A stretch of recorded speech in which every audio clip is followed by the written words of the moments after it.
Muy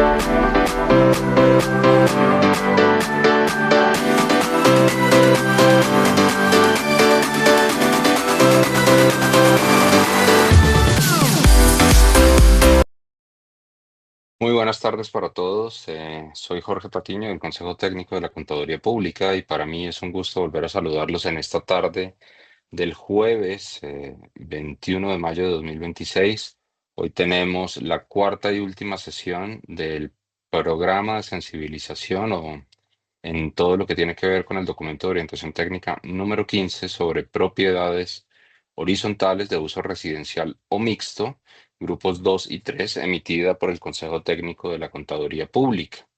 De verdad, ha sido muy placentero para el CTCP poder acompañarlos durante estas cuatro sesiones, hoy con la última. Eh, También manifestarles que pues todos los contenidos han quedado disponibles en nuestro canal de YouTube para que puedan consultarlos a posteriori y además que puedan hacer uso de las herramientas de información de las cuales dispone el CTCP y que al cierre de esta sesión Michelle va a compartirles nuevamente. En esta ocasión quiero darle la bienvenida a César Wilches, quien hoy nos acompaña y nos va a hablar sobre el tema de anticipos y pasivos. César, agradezco, por favor, actives tu cámara y bienvenido. Gracias, Jorge. Bueno, para mí también es un gusto acompañarlos en este proceso como miembro activo del subcomité del documento de orientación técnica número 15 para modificaciones y actualizaciones del mismo. Es un gusto para mí estar con ustedes compartiendo este gran conocimiento, que es un enfoque para las propiedades horizontales. Muchísimas gracias. Gracias, César. Entonces, si te parece, para no dar más preámbulo, empecemos con la presentación. Si me lo puedes compartir, por favor. Claro que sí. Bueno, bien, entonces, dando inicio y continuidad al tema de hoy, donde pues a mí me corresponde básicamente lo que son anticipos y pasivos dentro de esta sesión, que es es parte del documento de orientación técnica número 15, desde la página 45 a la 50, donde vamos y encontramos lo que son los anticipos, los gastos pagados por anticipado, las provisiones y pasivos contingentes. Pues bien, dando sin más preámbulo y dando continuidad al tema como tal, pues tenemos la definición de lo que son los anticipos. ¿Qué es un anticipo? O los anticipos son esos pagos realizados antes de recibir bienes o servicios donde la entidad aún no obtiene beneficios económicos y se reconocen como activos hasta que el proveedor entregue el bien o servicio. Características claves que podemos encontrar y que se deben tener en cuenta para poder determinar que o generar un anticipo está principalmente que pues, existe un contrato, un pedido o un compromiso o una orden de pedido. Adicional a eso, como característica dentro de los anticipos, pues también está que el proveedor aún no ha cumplido su obligación, o sea que es algo a futuro. Y como tercera característica encontramos la entidad mantiene el derecho exigible. ¿Qué quiere decir eso? Que, por ejemplo, en el caso de las copropiedades, cuando hacen un anticipo, eso inmediatamente se convierte en algo que le puedo exigir a ese proveedor. Y como cuarta característica clave, encontramos que se reclasifican a gasto o activo cuando se recibe el bien o servicio.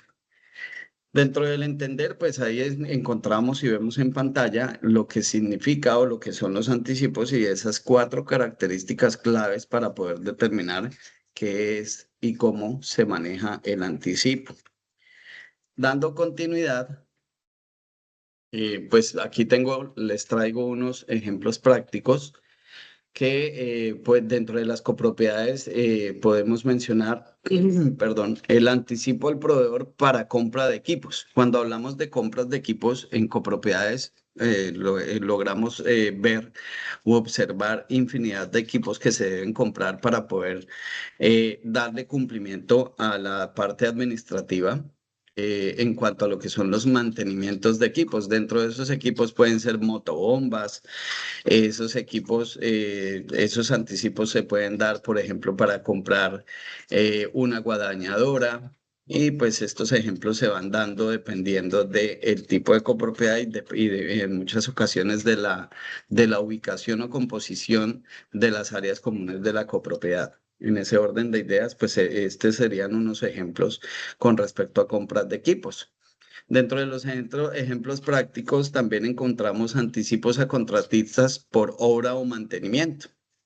Dentro de esas obras de mantenimiento, los ejemplos más claros son esos mantenimientos de cubiertas y fachadas que son tema álgido en las copropiedades y que claramente una vez se firma el contrato o incluso previo a la elaboración y firma del contrato se puede generar un anticipo, o sea, estamos entregando un dinero a ese contratista para que lleve a cabo una obra, bien sea en fachadas y cubiertas o mantenimientos. Dentro de los ejemplos prácticos de anticipo también encontramos el anticipo para eventos, reservas o servicios futuros. Caso puntual, el que por lo que acabaron de pasar los administradores, que es reservar en aquellas copropiedades que no se tiene un salón comunal, reservar un salón comunal o un colegio, un coliseo o algo para un lugar para poder desarrollar la Asamblea General y desde la copropiedad pues se entrega ese anticipo para ese evento, que es ese evento tan importante que se hace al menos o por obligatoriedad por norma una vez al año, que es la Asamblea General de Copropietarios. ¿Mm? En el entender, pues también en copropiedades también encontramos los anticipos a empresas de vigilancia o aseo antes del inicio del contrato. ¿Sí? Esto se hace con el objeto de que se le dé procedencia y se corra los tiempos para la firma de los contratos con las empresas de vigilancia o de empresas de aseo, que pues claramente en copropiedades son los dos servicios más importantes que tiene la copropiedad y dentro del presupuesto, estos abarcan un 80-90% del presupuesto total de la copropiedad. Entonces, esos serían los ejemplos para los anticipos. En ese orden de ideas, pues también encontramos los gastos pagados por anticipado. Dentro de la definición encontramos que esos son pagos realizados antes del periodo en que se recibirán los beneficios económicos y se caracterizan, los gastos pagados por anticipado se caracterizan como o son activos porque representan un servicio pendiente de consumir. ¿Mm? Aquí en pantalla encontramos unas diferencias entre lo que son los anticipos y los gastos pagados por anticipado. Entonces, esas grandes diferencias se van en tres bloques, que es la naturaleza y el enfoque, y claramente pues vamos a ver dos ejemplos. Entonces, por su naturaleza, el anticipo es un pago previo sin recibir bienes y servicios. Y el gasto pagado por anticipado es un pago previo de un servicio que se consumirá en el tiempo. O sea que ya tenemos claridad cuando se genera ese gasto por anticipado porque ya hay previo una contratación. Y el enfoque, pues el enfoque para el anticipo es un derecho exigible. ¿Mm? Y en los gastos pagados por anticipado es un beneficio económico futuro, o sea que viene posterior a la realización del pago de ese gasto por anticipado. ¿Mm? Los ejemplos del anticipo, pues el anticipo a proveedores, como lo mencionamos anteriormente, dentro de esos ejemplos, pues estaban los que ya había mencionado con anterioridad. Y adicional, el gasto pagado por anticipado, pues el mayor ejemplo es la póliza de seguros anual, ¿m? Que eso también es una obligación por ley 675 que nos obliga a que las copropiedades adquieran, perdón, la póliza de seguros de áreas comunes. Entonces, ese es el ejemplo más grande y más característico de los gastos pagados por anticipado en las copropiedades, las pólizas de seguro anual. ¿Sí? Entonces, fíjense que la póliza se paga, pero se va consumiendo a través del tiempo. Razón misma por lo cual, pues es el pago previo de un servicio y adicional, pues es un beneficio económico futuro. Esas son las grandes diferencias que hay entre los gastos y gastos pagados por anticipado y los anticipos.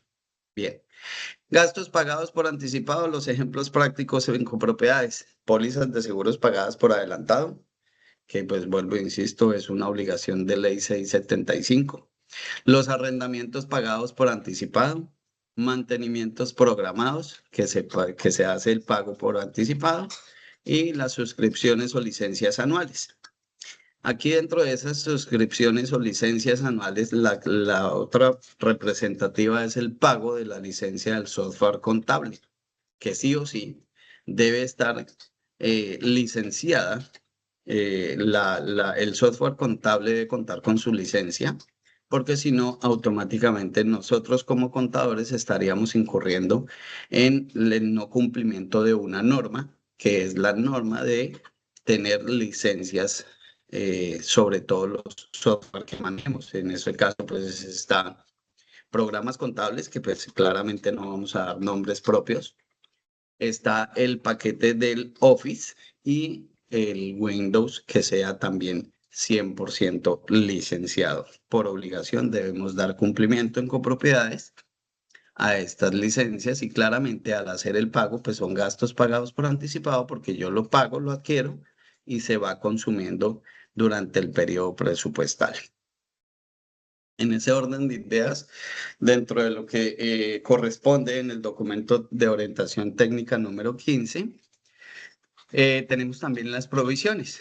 Su concepto, pues, claramente las provisiones es un pasivo donde existe y tiene estas tres principales características que nos determinan eh, esos pasivos existentes. En primer lugar, tenemos que es una obligación presente, legal o implícita. ¿Mm? La otra característica o lo otro que debe existir es que es probabilidad de salida de recursos, o sea que muy seguramente se va a tener que pagar. Y adicional, que es una estimación confiable del valor. Bien. Adicional a eso, las provisiones, para poderse considerar provisiones, tienen que tener unos criterios de reconocimiento. Dentro de esos criterios de reconocimiento están una provisión que se reconoce cuando la entidad tiene una obligación actual. Adicional a eso, para que sea una provisión, es probable que se requieran recursos para cancelarla y adicional que puede hacerse una estimación razonable del importe. Entonces, esos tres o cuatro criterios de reconocimiento deben cumplirse para poder determinar cuándo es una provisión, que finalmente se convierte en ¿qué? En un pasivo, o sea, en una cuenta por pagar. Bien, entonces, como ejemplos prácticos de provisiones, tendríamos en las copropiedades provisión para demandas laborales con probabilidad de pérdida, ¿sí? Por ejemplo, por allá se hace la provisión de que posiblemente vamos a entrar en una demanda por algún tema específico en un contrato con la empresa de vigilancia. Entonces, se va provisionando un valor para que cuando llegue el momento de tener que hacer ese pago al abogado o al asesor jurídico, pues se tenga ese dinero guardado. ¿Mm? Adicional a eso, pues dentro de estos ejemplos prácticos encontramos provisiones por garantías ofrecidas, ¿sí? Cuando se hacen contratos de mantenimientos de cubiertas o de fachadas, esas garantías se deben provisionar para hacerse el uso en su debido momento si se llega a requerir. Adicional a eso, pues tenemos las provisiones por litigios tributarios, ¿sí? Hay temas en tributación, en la parte tributaria que sí o sí pueden tener ciertas complicaciones o ciertas situaciones, entonces se hacen esas provisiones por litigios tributarios. Y en las copropiedades, la provisión por obligaciones laborales, vacaciones, cesantías. Estos rubros, estas provisiones en las copropiedades, cada vez me atrevo a decir sinceramente y en la práctica que se han ido disminuyendo porque las copropiedades han ido tercerizando. Entonces, en algunas copropiedades todavía se tiene el vigilante contratado directamente o la señora o el señor de servicios generales que también se puede llegar a tener contratado directamente. Entonces, todas estas provisiones de vacaciones, cesantías y todo lo que son las prestaciones de ley, pues deben irse haciendo las respectivas provisiones. En ese orden de ideas, pues esos son los ejemplos prácticos de provisiones que podemos encontrar en copropiedades. Bien, ahora vamos a dar alcance dentro de lo que es dentro de lo que encontramos en el documento de orientación técnica número 15, que es relacionado con el tema de pasivos contingentes. ¿Qué son los pasivos contingentes? Son obligaciones posibles no confirmadas que dependen de eventos futuros inciertos. Hay que tener claro que estos pasivos contingentes no se reconocen, pero sí nos obliga a que sean llevados en las revelaciones o en las notas que se hacen a los estados financieros. ¿Mm? Entonces, esa es una gran diferencia y eso hay que resaltarlo muy bien, que los pasivos contingentes no se reconocen, solo se revelan en las notas o revelaciones de los estados financieros. Entonces, ¿cuándo sí se reconocen o cuándo se debe hacer reconocimiento? Cuando la obligación es solo posible, no probable. ¿Mm? Cuando no existe evidencia suficiente, también debe reconocerse el pasivo contingente. La otra situación para poderlo reconocer y que se debe reconocer es cuando no pueden estimarse el valor, ¿sí? Y otra importantísima es cuando depende de un fallo judicial o evento futuro incierto. ¿Mm? Dentro de esos pasivos contingentes, entonces, podemos encontrar ejemplos prácticos en las copropiedades que son demandas donde la probabilidad de pérdida es baja, ¿sí? Por ejemplo, supongamos que tenemos, vuelvo con el tema de una diferencia por X o Y motivo con la empresa de vigilancia y la empresa de vigilancia demanda la copropiedad, reclamando quizás algunos derechos, pero claramente, y si la contabilidad está bien llevada y hay control sobre el tema, se establece que, por ejemplo, que las facturas sí se pagaron en debida forma, pero pues la empresa de vigilancia desconoce o no quiere reconocer ciertos pagos. Entonces, al poder determinar que la probabilidad de pérdida de esa demanda en contra de la copropiedad es baja, pues yo reconozco el pasivo contingente. ¿Mm? Otros ejemplos prácticos son las reclamaciones en curso sin evidencia concluyente. Otro ejemplo práctico en copropiedades son las investigaciones administrativas sin decisión final.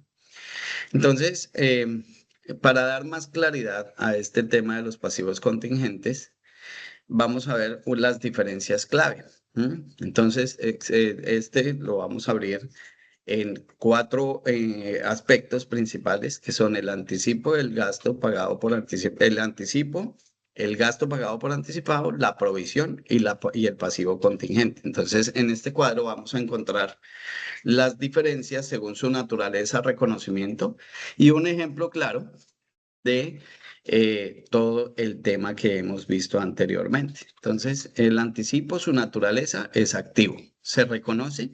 Sí, tiene reconocimiento. El gasto pagado por anticipado es también parte del activo y sí se hace reconocimiento. Dentro de los ejemplos, como anticipo, entonces está el anticipo a proveedor. ¿Mm? El ejemplo del gasto pagado por anticipado, como lo mencionaba anteriormente, el caso más claro y específico es la póliza de áreas comunes anual, ¿sí? Viene también las provisiones, que las provisiones su naturaleza es pasivo y también se debe reconocer. Y pues el ejemplo más claro pues es una demanda probable. Y el pasivo contingente, que su naturaleza es un pasivo posible. Recuerden que no se reconoce, solo se revela. Y pues puede ser como ejemplo también una posible demanda que tenga la copropiedad. ¿Mm? Casos prácticos y ya finalizando con el tema. Dentro de los casos prácticos podemos encontrar, en primer lugar, la póliza de seguros. El ejemplo está con un pago de 12 millones por póliza anual. El reconocimiento inicial es el gasto pagado por anticipado, o sea, se reconocen los 12 millones. ¿M? Y se hace la contabilidad, se genera la digitación contable y se hace ese reconocimiento inicial por el valor total y mes a mes se va amortizando el gasto de esa póliza. En las copropiedades, por ejemplo, encontramos que para beneficio de la copropiedad y como para obtener un flujo de efectivo positivo en el pago de esas pólizas, pues la póliza se adquiere con un máximo número de cuotas de cuatro. ¿Sí? Cuatro cuotas. ¿Para qué? Para no pagar intereses y para tampoco pagar ya lo que es un crédito con mayores valores generados por la adquisición de la póliza de seguros. ¿M? Entonces, en el caso 2 encontramos una demanda laboral. Entonces, según el abogado, él estima la probabilidad alta de pérdida. Quiere decir que se reconoce la provisión por el valor estimado que diga el abogado y adicional se actualiza según la nueva información cada vez que se adquiera información de parte del abogado. ¿M? También encontramos como caso práctico el anticipo a contratistas. Por ejemplo, se hace un contrato, supongamos el ejemplo otra vez del mantenimiento de las cubiertas, se paga el 30% antes de iniciar la obra, se registra como anticipo ese 30% y se reclasifica a gasto o activo cuando ya se ejecuta la obra, o sea, cuando finaliza la obra. Adicional a eso, pues como otro caso práctico tenemos la demanda con probabilidad baja. Entonces, no se reconoce provisión porque no hay cómo determinar esa demanda que se vaya a ganar o perder. Y adicional, se revela como pasivo contingente en las notas o revelaciones de los estados financieros. A manera de conclusión, con este importante tema que son para el día de hoy del documento de orientación técnica número 15, pues puedo concluir y decirles que los anticipos y gastos pagados por anticipo, valga la redundancia, son activos. Adicional a eso, las provisiones son pasivos reconocidos. ¿M? La otra conclusión a la que podemos llegar con este importante tema del documento de orientación técnica número 15, que lo encontramos de la página 45 a la 50, es que los pasivos contingentes no se reconocen, solo se revelan. La correcta clasificación afecta la razonabilidad de los estados financieros. Entonces, es importantísimo tener claridad de qué forma se reconocen y se clasifican eh, eh, los temas mencionados anteriormente, o sea, lo que son los anticipos, los gastos pagados por anticipado, las provisiones. ¿Para qué? Para que la razonabilidad de los estados financieros no se vaya a desviar, ¿sí? Y claramente, nuestro documento de orientación técnica número 15 exige juicio profesional, evidencia y consistencia. En ese orden de ideas, pues de manera corta y sustancial, de manera muy resumida, he dado alcance a este importantísimo tema de hoy, que son lo que encontramos en la página 45 a la 50 del documento de orientación técnica número 15. Entonces, pues realmente lo que se busca con esta sensibilización de parte del Consejo Técnico de la Contaduría Pública y de los miembros activos que estamos trabajando y seguimos trabajando para actualizar y mejorar este documento de orientación desde el Consejo Técnico de la Contaduría Pública. Pues lo que buscamos es, por medio de estas sensibilizaciones, explicar de forma práctica los criterios del documento de orientación técnica número 15, adicional de como objetivo no solo de esta sesión, sino de las sesiones anteriores, pues diferenciar todos esos conceptos. En este caso estamos hablando de anticipos, gastos pagados por anticipado, provisiones y pasivos contingentes. Y pues claramente dentro de la práctica y la experiencia que tengo en propiedad horizontal, pues lo que busqué y lo que se quiere generar es presentarles a ustedes ejemplos aplicados a copropiedades y entidades comunes en Colombia. Y de igual manera, como objetivo de esta sesión, pues facilitar la correcta clasificación contable y su impacto en los estados financieros. Espero de esta manera poder haber dado alcance al objetivo de estas sesiones del Consejo Técnico de la Contaduría Pública y no sin antes agradecer a Jorge Andrés Patiño, a Vivian, a Michel, a Marlene Tocarruncho como coordinadora del comité, del subcomité, por permitirme participar y poder compartir este conocimiento con ustedes. Mil gracias. César, mil gracias y antes de que te despidas, agradeciendo la participación, hay un comentario que quiero leer para ver si los puedes orientar. Dice, buenas tardes, si en una copropiedad se compra la póliza financiada con una entidad financiera, está mal si no se causa como un gasto pagado por anticipado, sino que se lleva directamente el gasto y se causa mensualmente los intereses de la financiación.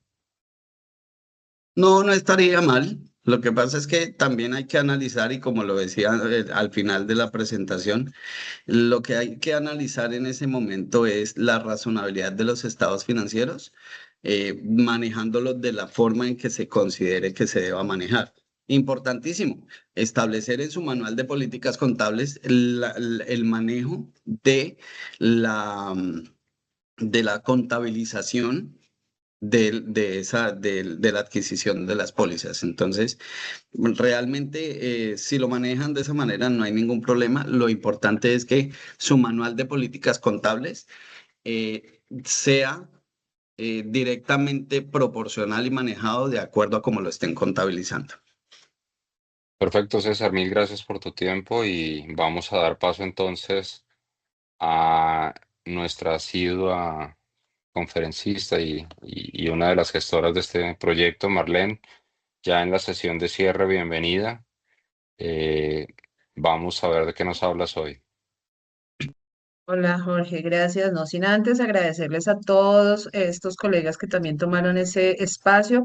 Sé que algunos estaban programados también para acompañarnos el día de hoy, pero por motivos, digamos que ajenos de fuerza mayor, no pudieron. Ya incluso me estaban diciendo ahí para Michelle, para la consejera Sandra y para Jorge que si se puede hacer algún otro espacio adicional nuevamente, algún programa. Entonces yo ya les dije que les estaremos avisando también por las diversas redes, sobre todo las del Consejo Técnico. Y pues hoy vamos a cerrar con algo muy especial y es las funciones del contador. Yo ya estoy compartiendo, ¿tú me confirmas? Sí, ya estás Ya, en ya estoy línea. compartiendo. Si quieres darle modo presentación y listo. Ya, ahí Eso, ya estamos perfecto. viendo. Vamos a hablar de las funciones del contador público en propiedad horizontal, que digamos que a la larga de estos, muchas de las preguntas que recibe el Consejo Técnico y que también van a acaparar mucho espacio en el Tribunal Disciplinario de la Junta Central de Contadores, y es no tener aterrizado qué es lo que realmente hace un contador público en el sector de la propiedad horizontal. Entonces, debemos entender que el contador público tiene diferentes roles en muchas empresas, incluyendo la propiedad horizontal. Puede ser preparador de la información, que es lo que nosotros llamamos comúnmente el contador de la copropiedad, ¿sí? Puede fungir como revisor fiscal, ese es uno de los encargos, y que ahorita miraremos las funciones. Puede ser un auditor independiente porque puede estar contratado para hacer auditorías financieras, para hacer auditorías forenses, para hacer auditorías de procesos, obviamente con una, digamos que competencia profesional que tenga el colega, y otras funciones u otros encargos dentro de la propiedad horizontal. Encontramos que hay muchos contadores que fungen como administradores, ¿sí? De las copropiedades. Ahí en este caso, pues obviamente debe cumplir es con los lineamientos del artículo 51 de la ley 675, donde están las funciones del administrador, ¿sí? Digamos que no le aplicaría Ley 43 del 90 cuando está firmando como representante legal. Ya vamos a mirar el tema. El documento de orientación técnica nos toma dos encargos de los cuatro que están acá, como preparador de la información, es decir, lo que llamamos el contador, y como revisor fiscal. ¿Por qué hago la aclaración de que todos somos contadores públicos? Porque resulta que ahora en el común de la comunicación, pues en propiedad horizontal, se habla de la revisoría fiscal como si fuera una profesión, y no. Todos los que fungimos como revisores fiscales, nuestra profesión de base es la contaduría pública, ¿sí? Es decir, a mí no me pueden discriminar de la persona que está preparando la información porque los dos tenemos el mismo nivel y es la contaduría pública. Lo que pasa es que él va a fungir en un encargo de preparación de la información y yo voy a ser la revisora fiscal. El documento de orientación va a tener estas dos connotaciones. Entonces, iniciando por el contador público como preparador de la información. ¿Sí? Entonces, él es el que prepara, firma y certifica los estados financieros. ¿Qué requisitos debe tener? Pues que sea un contador público titulado, tener tarjeta profesional vigente y pues obviamente cuando hablamos de vigentes que no tenga inconvenientes en la Junta Central de Contadores frente a actuaciones erróneas y que tenga suspendida o cancelada su tarjeta profesional como funciones, ¿sí? Las funciones básicas, o sea, es decir, lo que yo debo esperar de un contador público como preparador de la información son las siguientes. Gestionar la contabilidad y los libros de contabilidad. Le corresponde al contador. Mantener la contabilidad al día. Aquí es importante revisar el anexo 6 del DUR 2420 del 2015, porque nosotros teníamos un concepto ya de hace añitos de que la contabilidad estaba atrasada cuando eran más de 4 meses. Revisen el anexo 6 del DUR 2420, porque esto cambió desde la expedición del decreto 2270, que deroga en su totalidad el decreto 2649 e incluye todo el tema de libros en el anexo 6 del DUR 2420. Preparar los anexos y las declaraciones tributarias. Cuando hablamos de preparar los anexos y las declaraciones tributarias, y lo retomamos ahorita con lo que no es función, quiere decir que como la contabilidad es la base para la preparación de impuestos, pues yo debo preparar esos anexos y los borradores de lo que deberían tener las declaraciones tributarias. ¿Listo? Expedir certificaciones fundamentadas en la contabilidad. Es decir, yo como preparador de la información certificaré saldos que estén en la contabilidad. No voy a certificar actuaciones diferentes a ellas. Es decir, yo como preparador de la información no voy a hacerle la referencia comercial al administrador o a uno cualquier otro de los proveedores de la copropiedad. Eso no me compete a mí. A mí me compete todo lo que esté fundamentado en saldos contables y preparar los estados financieros certificándolos. Importante la certificación.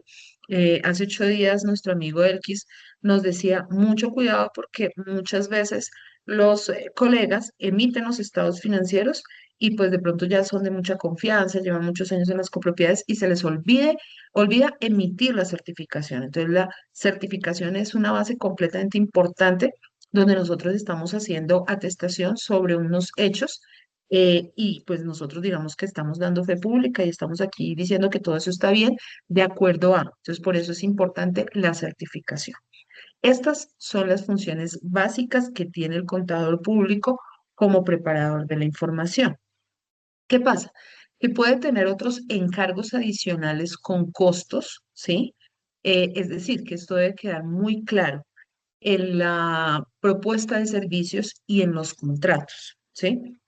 Dice Decimos en el documento de orientación técnica número 15 qué puede hacer el contador adicionalmente.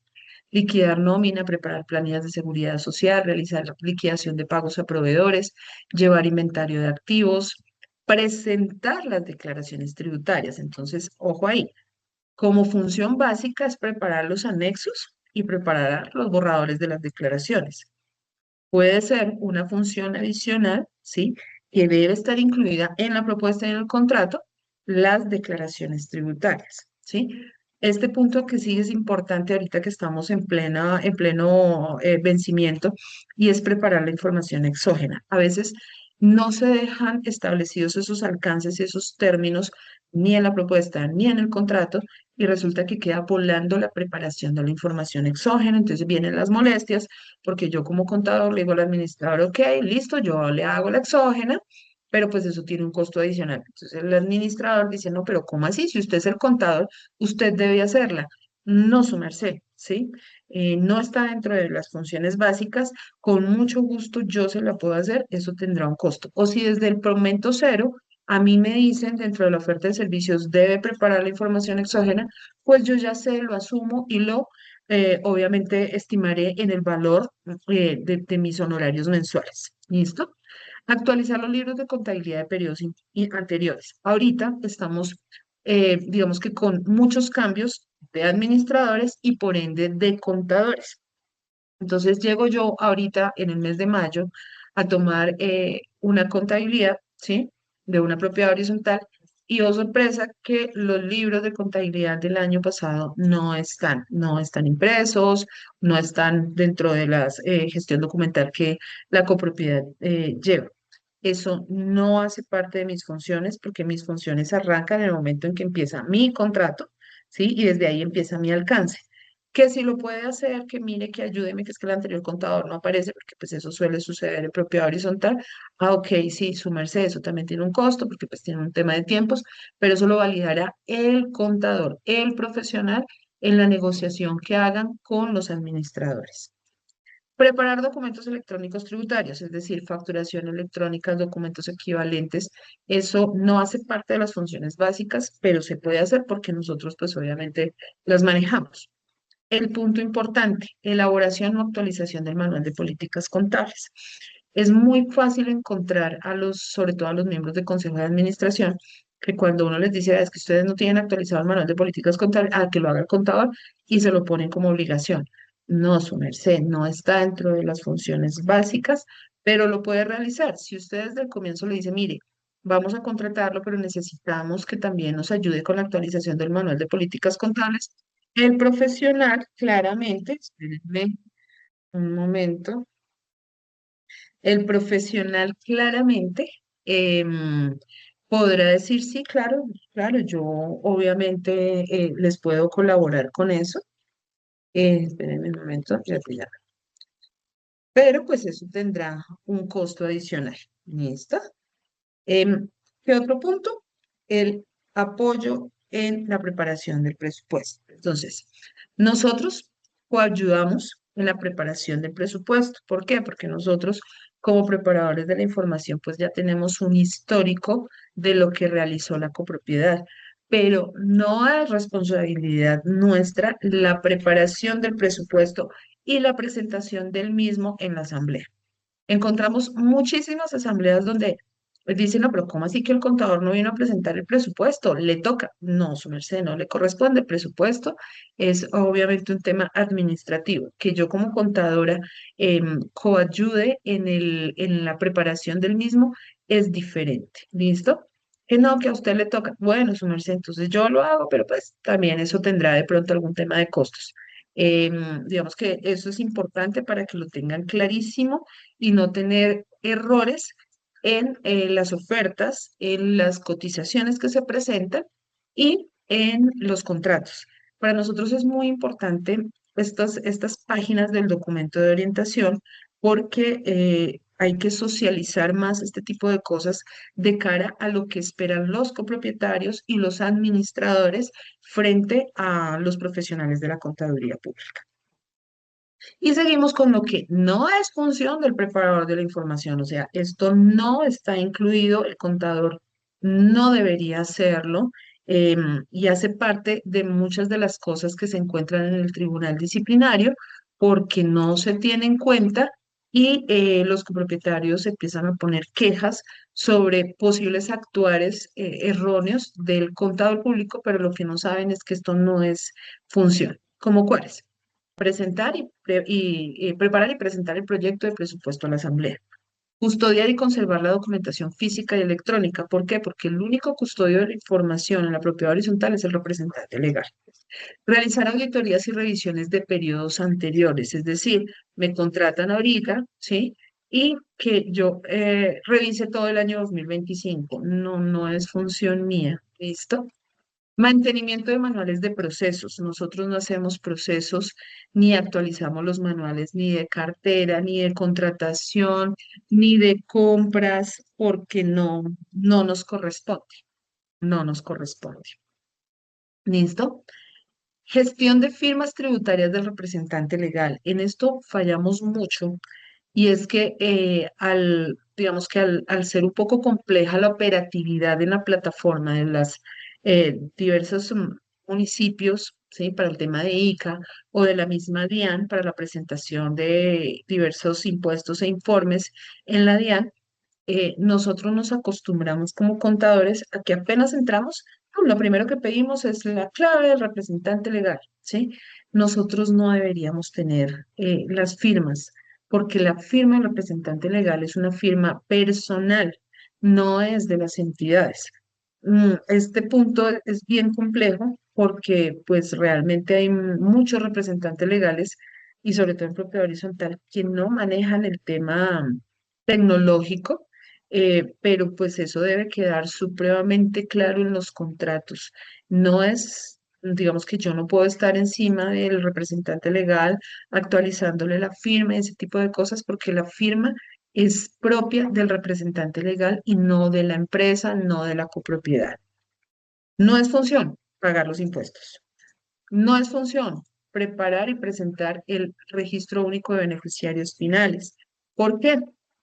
Porque este reporte, que es un reporte específico que se hace a través de la DIAN, realmente tiene un tema de debida diligencia, que eso le corresponde es al administrador, no al contador. Entonces, importante que todos sepan que eso no lo hace el contador como preparador de la información.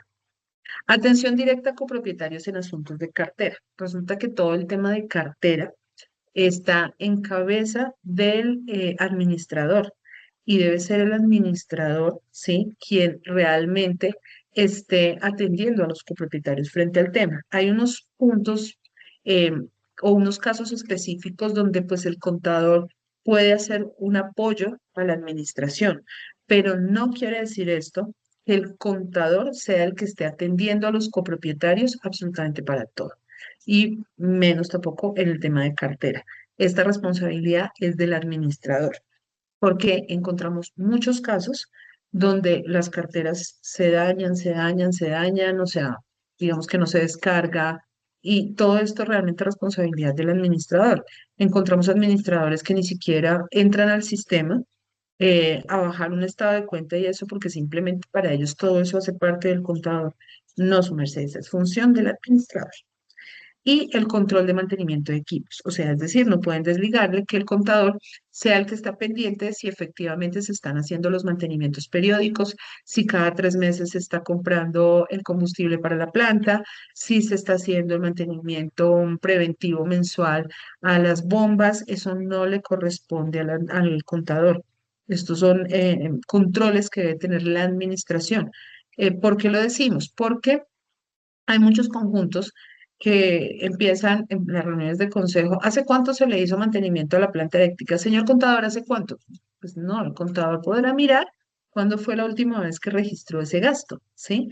Pero eso no le asegura a que sea el que sí efectivamente se estén haciendo los mantenimientos. No sé si, Jorge, si aquí hay alguna pregunta antes de empezar con el tema de revisor fiscal. ¿Tú me avisas?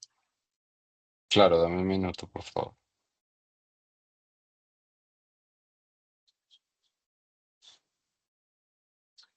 No, sobre el particular no hay nada. Ujú. Hay una pregunta de antes, pero yo creo que ya fue Ok, subsanada. perfecto, listo. Entonces seguimos con el tema del revisor fiscal. Ay, yo estoy en donde la presentación, yo me salí de la presentación grande, ¿cierto? Ya. Listo. Entonces, seguimos con el revisor fiscal. El revisor fiscal es el profesional en la contaduría pública que dictamina los estados financieros. Dictamina los estados financieros. ¿Ok? ¿Qué requisitos debe tener? Contador público, titulado, tarjeta profesional vigente, es decir, Aplica exactamente lo mismo que para el preparador de la información, que no tenga cancelaciones o suspensiones de su tarjeta profesional y adicional no tener inhabilidades registradas en Ley 43 del 90 y Ley 675 de 2001. Recordemos que la Ley 43 del 90 es nuestro código de ética. La Ley 675, pues es obviamente el reglamento de la propiedad horizontal.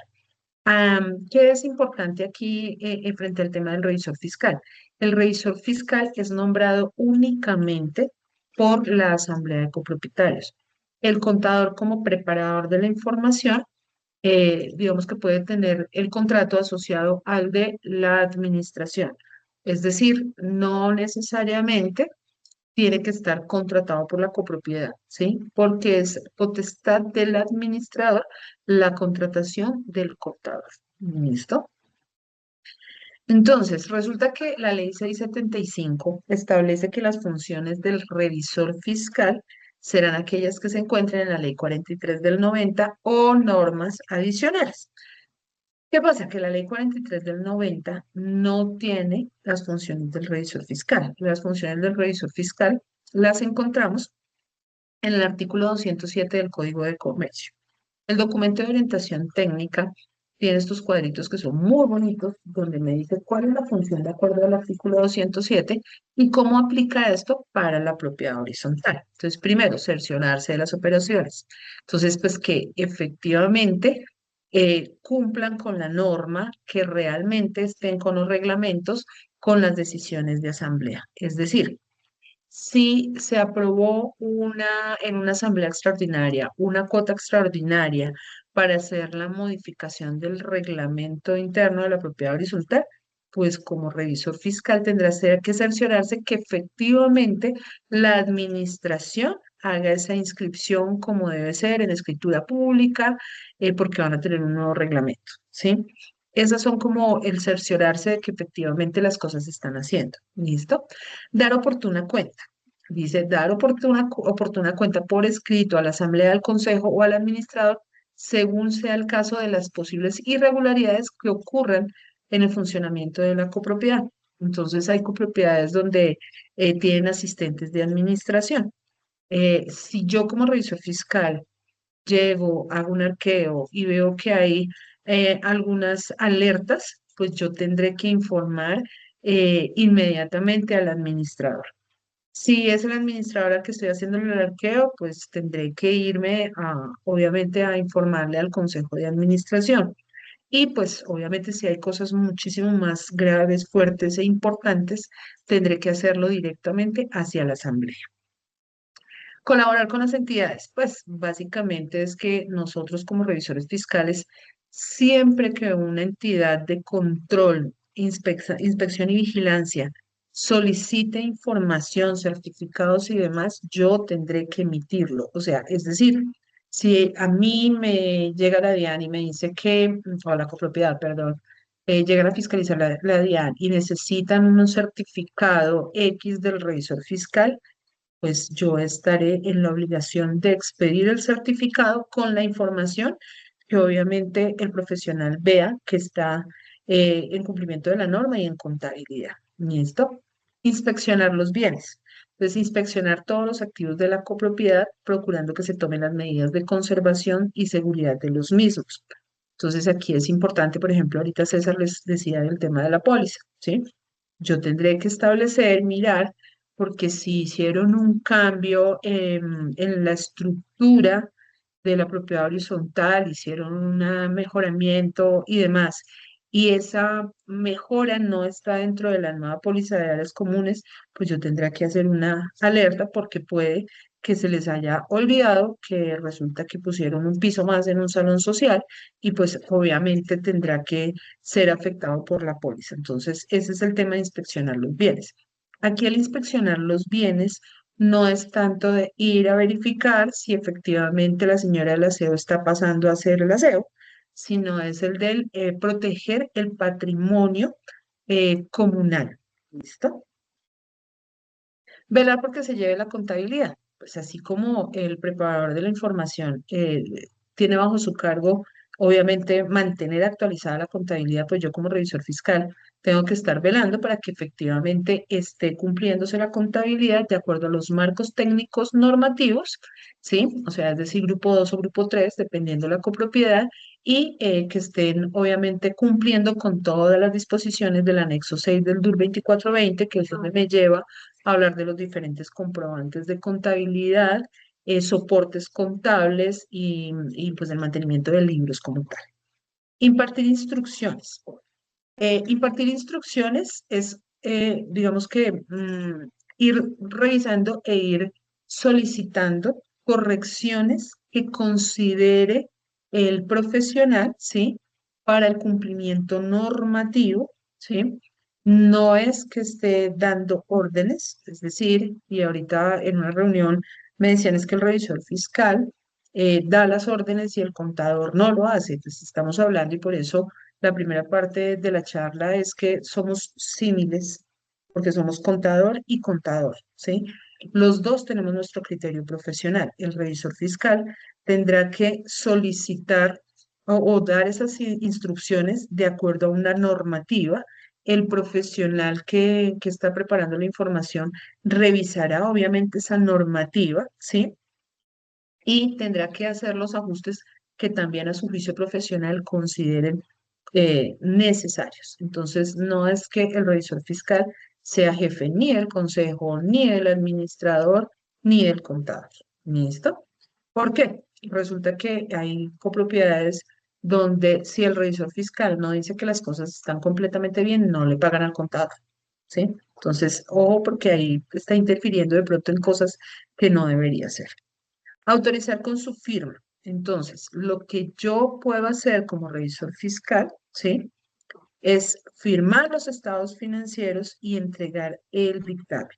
Recuerden que yo no me puedo negar a la firma de los estados financieros, que la copropiedad me debe. Sí, pero yo estoy obligada a firmar los estados financieros. Que no, que es que el contador no hizo un ajuste que yo quería que se hiciera como revisor fiscal.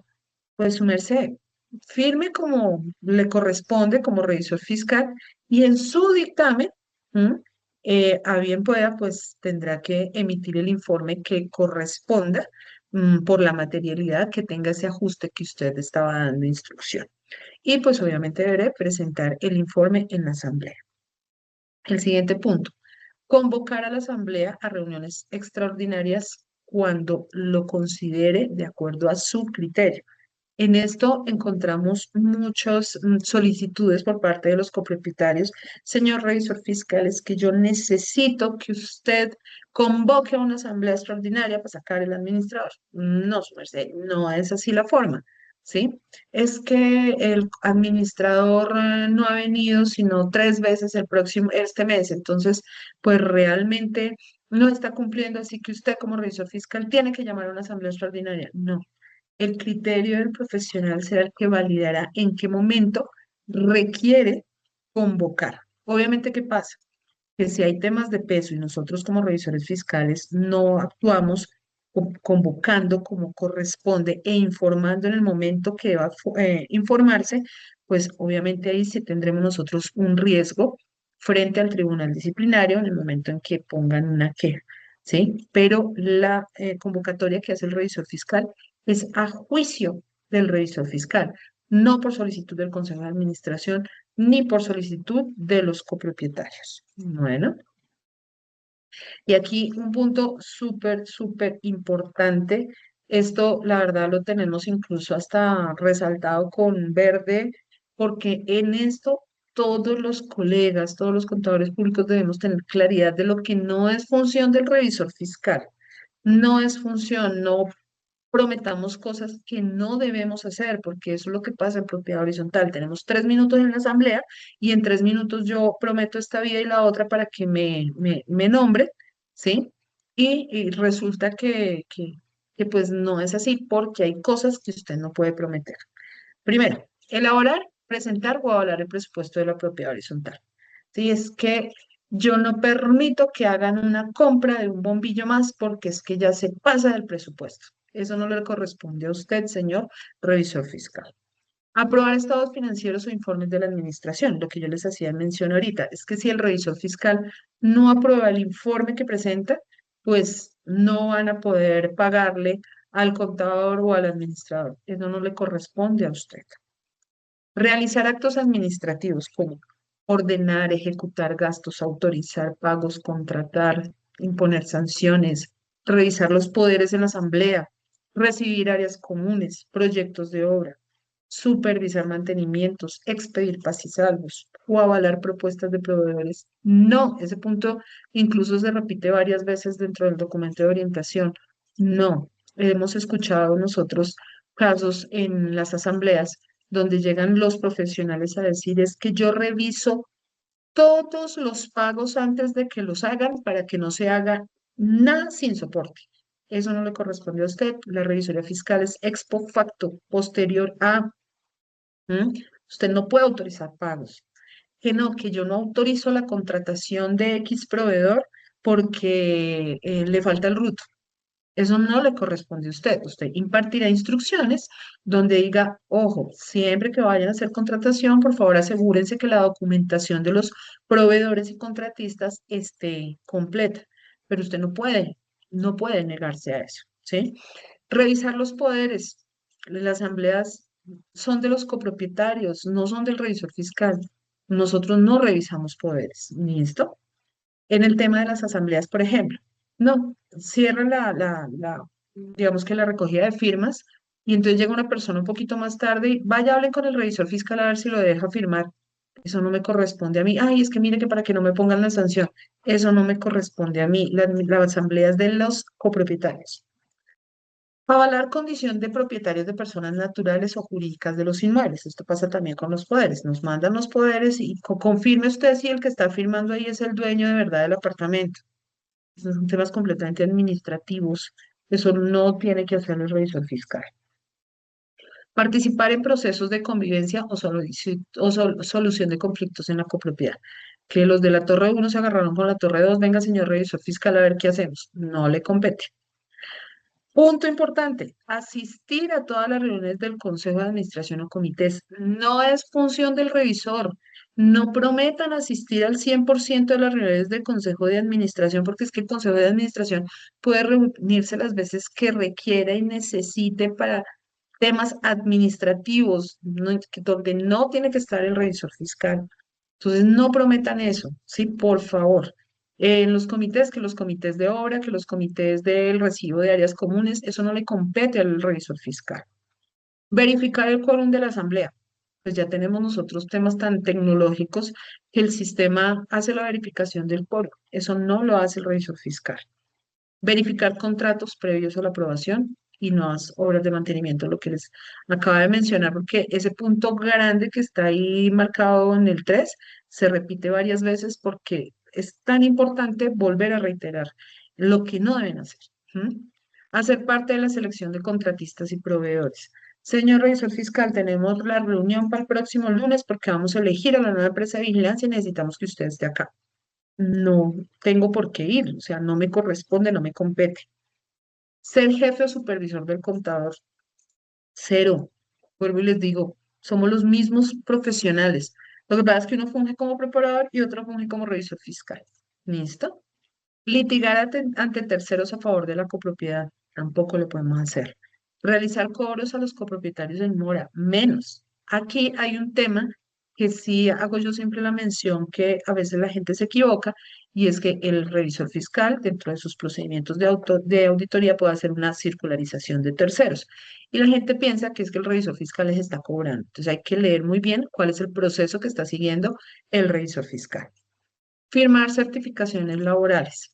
Ay, yo que soy administradora, necesito una certificación laboral. Señor revisor fiscal, por favor, ¿me la puede firmar? No, eso no le compete al revisor fiscal. Realizar revisiones previas a hechos económicos de contratación o parte de la administración. Entonces, otra vez, volvemos al tema. Por todo esto que está puesto en esta diapositiva, hay montones de quejas en la Junta Central de Contadores. ¿Listo?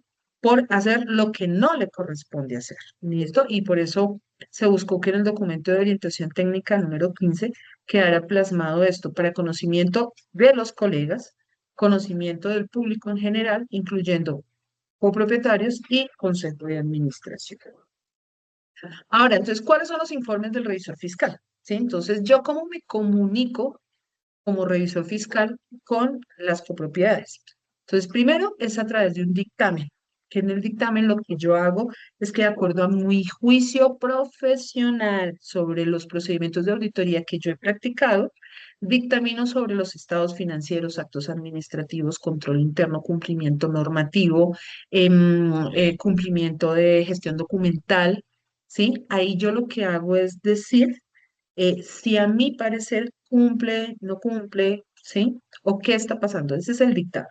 En el informe son las instrucciones que yo como revisor fiscal considero. ¿Para qué? Para asegurar los bienes sociales. Era lo que les mencionaba hace un momento de, uy, vea, hicimos un piso adicional en el salón social y no está incluido como tal en la póliza de áreas comunes. Entonces yo emito un informe de forma oportuna, ¿sí? Oportuna, donde daré la instrucción, pero la instrucción no es dar una orden, sino obviamente generar la alerta para que la administración realice las respectivas situaciones o el manejo a esas diversas situaciones. ¿Listo? Dentro de estos informes también, aquí se encuentran los informes que se presenten por posibles actos de fraude y demás, que tienen que ser de forma oportuna. ¿Listo?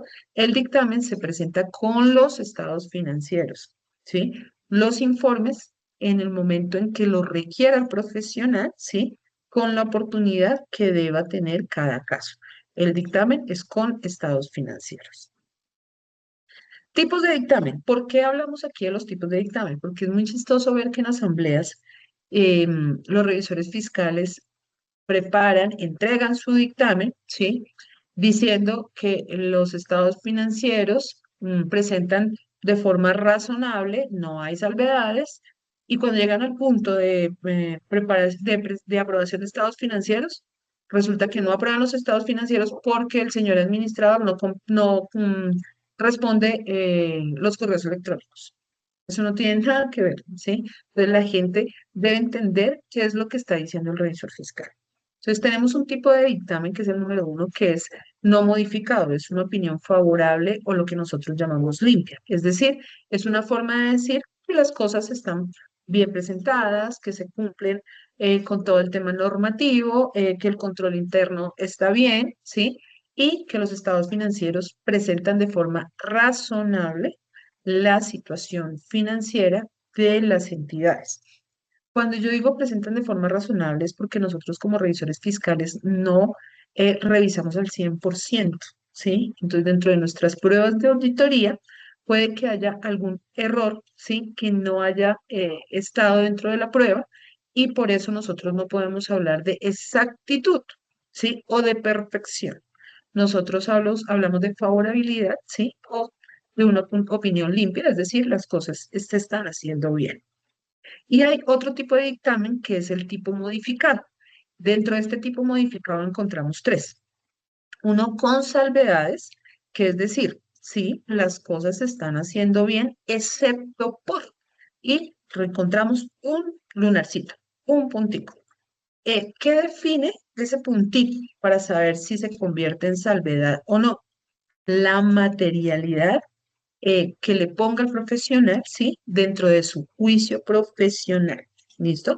Ese es el dictamen con salvedades. Entonces, cuando a mí me entregan un dictamen como salvedades, como yo como copropietario digo, ok, listo, podemos aprobar los estados financieros, pero señor administrador, señor contador, recuerde que para el próximo año, o si ustedes ya mejoraron ese punto con el que dio salvedades el señor revisor fiscal.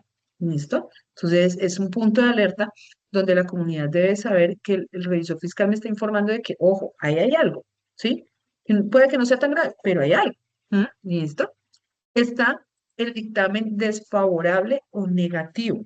Y es, mire, definitivamente la información que está puesta en los estados financieros no da la razonabilidad, ¿sí?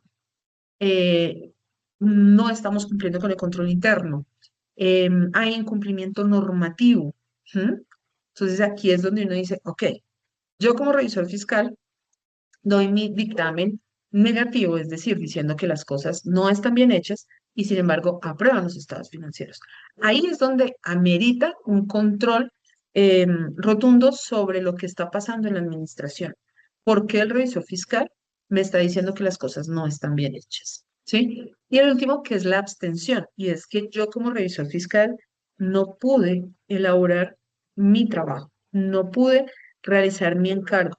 Porque solicité información, no me la entregaron. Fui a la oficina de administración para revisar allá, el administrador no me atendió. Tengo múltiples correos comunicados solicitando los informes, no me los enviaron. Resulta que los estados financieros no me fueron entregados en debida forma, con la debida oportunidad para hacer la revisión de esos estados financieros, sino simplemente me dijeron que firmara que porque la asamblea ya era mañana. Entonces, yo no puedo decir en este momento que los estados financieros ni están bien ni están mal. Me tengo que abstener de dar dictamen, o de dar opinión. Esa abstención para mí es una de las más graves, ¿sí?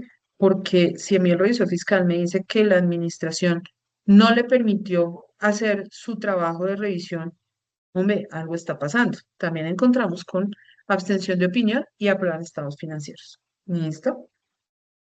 Hasta aquí vamos con las funciones, Jorge. No sé si hay alguna consulta. Marlene, sí, había pasado por alto leer un tema y dice lo siguiente: ¿cómo puedo actuar si una copropiedad por tener temas personales con la administración saliente y entrante tiene conflictos, no me quiere recibir la contabilidad o piden procesos absurdos para poder entregar? ¿A quién debo acudir?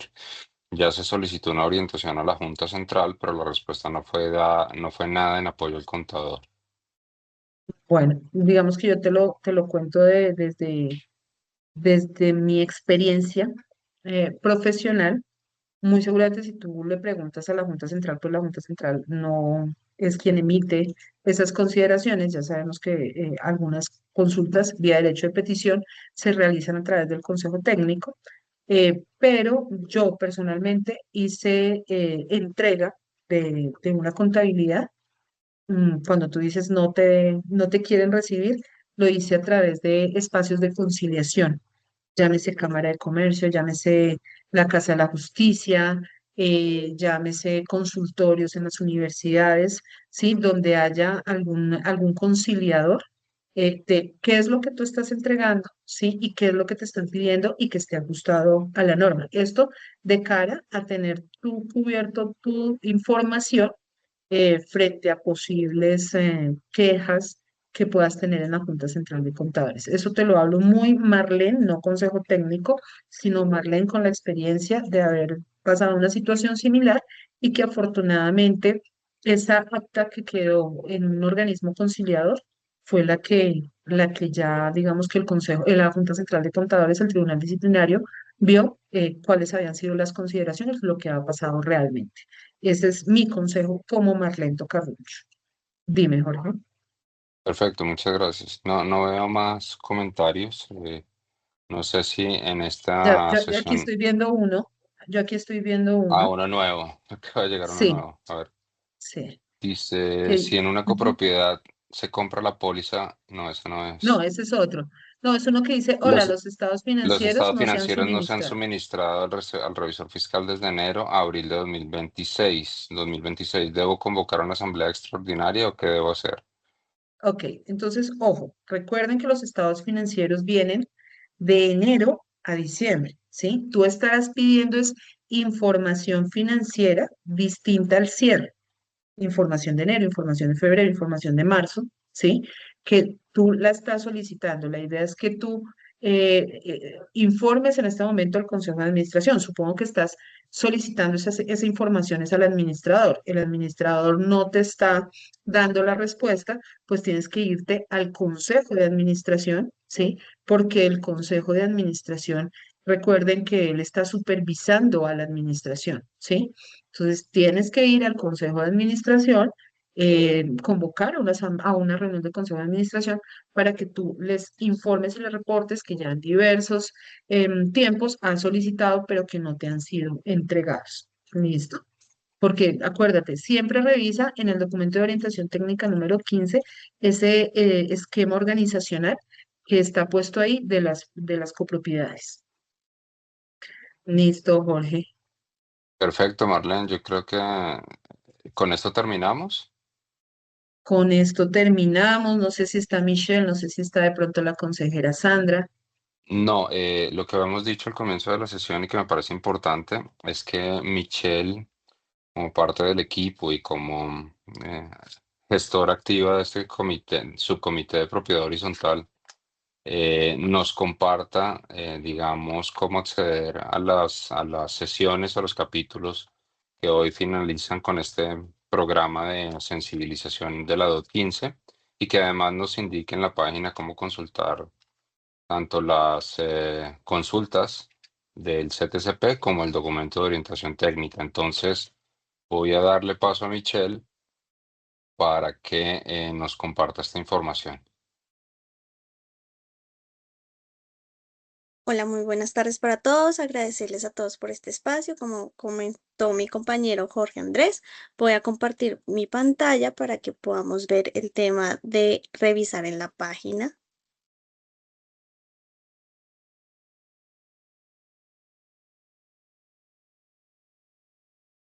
¿Me confirmas? Te confirmo que ya está. Listo, perfecto. Entonces, para ondear un poquito en la página, los invitamos a consultar todo lo que tiene que es pertinente a consultas, a conceptos y a orientación técnica del Consejo en la página web www.ctcp.gov.co. Acá pueden pues, consultar también noticias, sesiones, comités, muy importante pues para todo lo que es de propiedad horizontal en conceptos. Pueden buscar todo lo que es relacionado en conceptos de propiedad horizontal, poniéndole pH, propiedad horizontal, algo puntual que necesiten y pueden ver todas las consultas que se han generado durante estos años de propiedad horizontal, como la adquisición de activos, el tratamiento contable de cuotas extraordinarias, todo el tema de la administración y la presentación de la información financiera, el reconocimiento, por ejemplo, de intereses, cómo puede hacer la información el revisor fiscal con todas las preguntas que nos han hecho en estas sesiones, el reconocimiento de bienes comunes, todo lo que es de presupuesto, excedentes. Entonces, este es importante si lo quieren consultar. Ahí está todo especificado por una pregunta, una consulta. Tiene un resumen, tiene también pues el desarrollo de la idea. También los direccionamos ahorita al documento de orientación técnica, que lo pueden estar buscando acá. La DOT 15, en la cual pueden consultar todos los temas relacionados con propiedad horizontal de uso residencial o mixto, pues ya sabemos que para los grupos 2 y 3 es importante que lo consulten en línea si lo tienen en PDF porque aquí se generan algunas actualizaciones o modificaciones a este documento que pues es importante pues manejarlo de manera actualizada. Al final incluso de este documento podrán encontrar todas las actualizaciones pertinentes a este mismo. Y ya por último también los queremos que todos los que no han podido no pudieron seguir las demás sesiones, nos consulten en nuestras redes sociales y puntualmente en YouTube, en donde se cargarán esta sesión y las otras 3 sesiones ya se encuentran cargadas para pues su visualización. Podrán ver toda la sesión y podrán ver todas las preguntas, todo lo que se generó, todos los conferencistas que nos apoyaron y nos dieron apertura. Muchas gracias. Gracias, Michelle.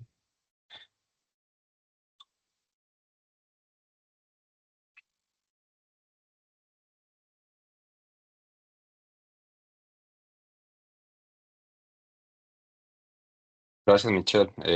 Pues es decir, antes de darle paso a Marlene para que haga el cierre definitivo ya del programa, en nombre del Consejo, sí queremos agradecer tanto a los inscritos como a las personas que se conectaron en una o en todas las sesiones que hemos desarrollado durante este mes. Creo que ha sido un ejercicio muy fructífero con amplia explicación y detalle de lo que contiene el documento de orientación técnica número 15. La idea es que pueda seguir dándose ese acercamiento para que todos los temas que tienen que ver con contabilidad y con aseguramiento de la información, particularmente con revisoría fiscal, tengan asidero en ese documento y en el subcomité de propiedad horizontal del comité técnico de la CESAL del CTCP. Agradecer al equipo del CTCP, a Michelle, a Viviana, a Miguel que participó en la primera sesión, a la coordinadora Sandra Muñoz y al presidente ad hoc Jairo Cervera por todo el apoyo recibido para esto y particularmente también al subcomité de propiedad horizontal. Creo que ha sido un ejercicio de mucha utilidad. Marlene, por favor, para la despedida. Pues nada, agradecer primero como profesional que trabaja en propiedad horizontal, el espacio que nos abrió el consejo técnico para la gente que no lo sabe. Esto pasó por un comité y todo para saber si vamos a hacer el programa de sensibilización. Esto de cara a seguirle llegando a las comunidades y a nuestros propios colegas, porque el consejo técnico, digamos que está ahí, es una entidad que debemos querer muchísimo y que debemos usar, ¿cierto? Yo sé que les llegan muchísimos solicitudes, consultas, y que muchas de esas consultas están respondidas en este documento de orientación. Fue un trabajo que se realizó por más de 3 años de diversos colegas y unas personas que fueron invitados como abogados, y se hizo esto de cara a dar cumplimiento a todas esas consultas que daban las comunidades. Agradecer de antemano al Consejo Técnico. Ya Michelle y Jorge nos han recalcado que vamos a encontrar estos programas o este programa de sensibilización en la página del Consejo Técnico. Ayúdenos a socializar con las comunidades y con los colegas para que por favor todos tengamos la información. Hay muchas personas, colegas nuestros, que están a la hora que todavía no saben que existe un documento de orientación técnica número 15 y que es un insumo, una herramienta para nuestro actual profesional. Muchísimas, muchísimas gracias a todos. Esperemos seguir avanzando y trabajando por la propiedad horizontal desde el Consejo Técnico. Muchas gracias. Gracias, Jorge.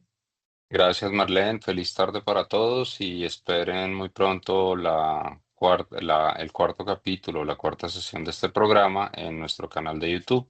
No olviden seguirnos en nuestras redes sociales y visitar www.ctcp.gov.co. Feliz tarde para todos.